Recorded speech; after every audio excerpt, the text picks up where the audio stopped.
उपस्थित सभी जिला लेवल के पदाधिकारीगण, जितने भी छात्र छात्राएं हैं, मीडिया बंधु और आम जन सभी का हम स्वागत करते हैं।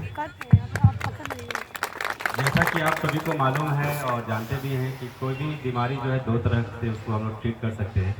एक प्रिवेंटिव मेथड होता है, एक है क्यूरेटिव मेथड। एक बार बीमारी लग गई तो उसके लिए दवा खाते हैं, ठीक होते हैं। एक होता है कि बीमारी लगने से पहले उसके हम जो भी चीज़ करना होता है उसको हम लोग करते हैं, चाहे वो वैक्सीन हो, चाहे आप जैसे पोलियो हो गया या फिर मेडिसिन लेकर के उसको हम लोग अपने बदन में, अपने बॉडी में उसको इन्फेक्ट होने से बचाते हैं।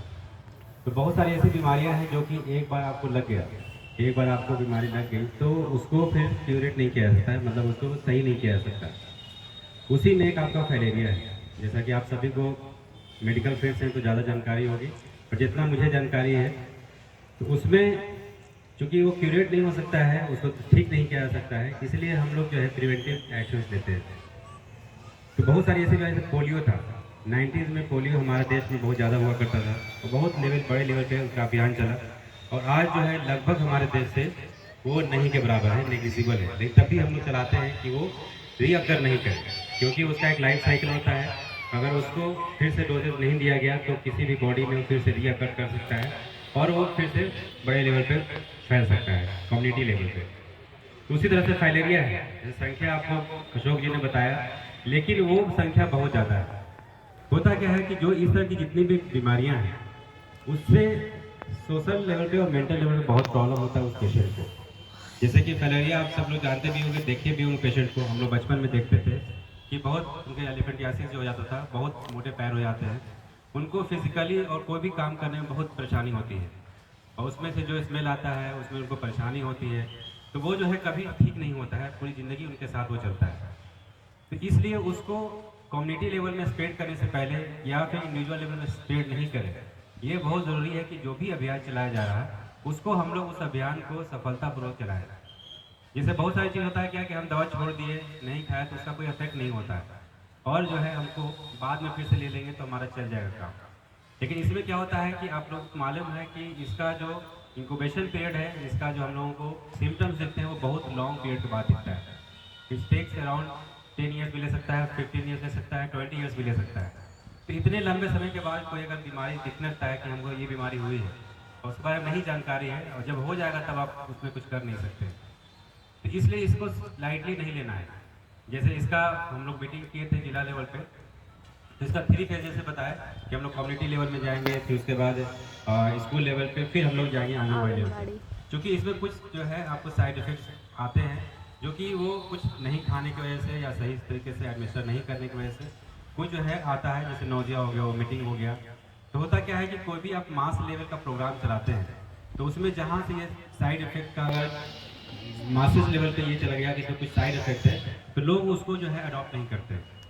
तो चूंकि आप लोग मीडियम है इस चीज़ को इम्प्लीमेंट करने के लिए, तो ये आप लोगों को जानना बहुत ज़रूरी है कि ये जो है मिसअंडरस्टैंडिंग जो है, मिसकंसेप्शन नहीं आना चाहिए किसी भी कार्यक्रम में। और ख़ासतौर से ऐसे हमारे जो चीज़ें हैं जिसका जो है दोबारा से वापस होना ठीक नहीं होता है।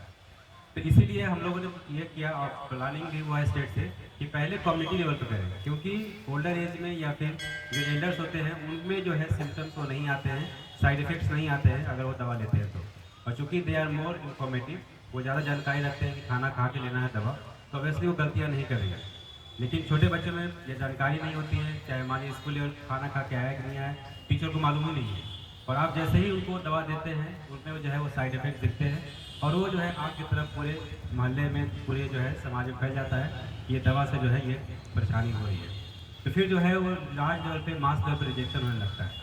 तो इसलिए ये सभी को ध्यान देना है कि जो प्रोग्राम किया गया है कि पहले हम लोग इसको कम्युनिटी लेवल पे करेंगे और जो भी लोग हैं पहले उसको आप अच्छे से इन्फॉर्म करें। जितना भी आप लोगों का आईसी है, पहले आईसी आप लोग अच्छे से करें, क्योंकि कोई भी प्रोग्राम जो है उसका फेलियर का सबसे बड़ा कारण होता है कि हम लोग इन्फॉर्मेशन को सही से डिसेमिनेट नहीं करते, उनको बता नहीं पाते हैं कि इसके सही क्या है, प्रोज है, कॉन्स क्या है इसके। और उसकी वजह से क्या होता है कि बहुत सारे वेस्टेड इंटरेस्ट की बात नहीं है इसमें, इस जस्ट कि लोग हेल्थ को लेकर के बहुत ज़्यादा वो होते हैं, कंजर्वेटिव होते हैं, वो सोचते हैं कि पता नहीं क्या हो जाएगा। और चूँकि इन्फॉर्मेशन की अवेयरनेस की कुछ ना कुछ जो है हम लोगों की कमी रह जाती है, जिसके वजह से उसको अलग तरीके से लोग देखने लगते हैं। इसलिए सभी का हम लोगों की ज़्यादातर जिम्मेवारी है कि इन्फॉर्मेशन डिसमिनेशन लोग अच्छे से करें, ताकि लोगों को जब जाए देने के लिए तो पहले से अवेयर रहें कि इसके क्या फ़ायदे हैं और उसको लेने से पहले क्या हमको जो है प्रीरिक्विजिट्स करने हैं, ताकि उसको कंज्यूम करें तो किसी तरह का कोई निगेटिव या साइड इफेक्ट्स ना हो। उसके बाद आप स्कूल लेवल पर जाएँ, देन गो टू आंगनवाड़ी, क्योंकि आंगनवाड़ी में और छोटे बच्चे रहते हैं और उसमें जैसे ही आप कुछ अगर बच्चों को कुछ परेशानी होती है, वो मीटिंग होने लगता है, तो फिर बहुत बड़ी दिक्कत होती है। इसके साथ साथ आप लोगों को यह भी देखना है कि मिड जो टर्म ये कोर्स करेक्शन होता है वो भी करना चाहिए। जैसे कि हम लोग क्योंकि मीटिंग में डिस्कस भी किया था मैंने कि पिछले बार 84% ही तो हमारा मेडिसिन कंजम्पशन था और एक शायद आप कहीं से वो भी कराए थे, सर्वे कराए थे, तो उसमें कई चीज़ें जो इसी से जुड़ी है, चाहे वो मनी का खर्च हो, पैसे का खर्च हो, परेशानियाँ हो या फिर जो भी आपका फ्यूचर का कोर्स हो। तो इसीलिए ये सभी का हम लोग का वो काम के साथ साथ जो है ये हमारा दायित्व भी है, ये हमारा कर्तव्य भी है, मानना चाहिए एज ए इंडिविजुअल भी, एज ए सिटीजन भी। तो मुझे उम्मीद है कि जितने भी यहाँ पे लोग बाहर से भी आए हुए हैं, जो आमजन भी हैं, उनसे भी मेरा ये अनुरोध है कि आप अपने गांव में, मोहल्ले में सभी को यह बोलें कि ये दवा जरूर खाएं। ये उन्हीं के इससे फायदे के लिए, उन्हीं के सहयोग रहेगा और बेहतर तरीके से इस कार्यक्रम को आयोजित करेंगे और पूरे देश में, राज्य में हम लोग मलेरिया को जो है मुक्त करने की कोशिश करेंगे। धन्यवाद। बहुत बहुत धन्यवाद सर।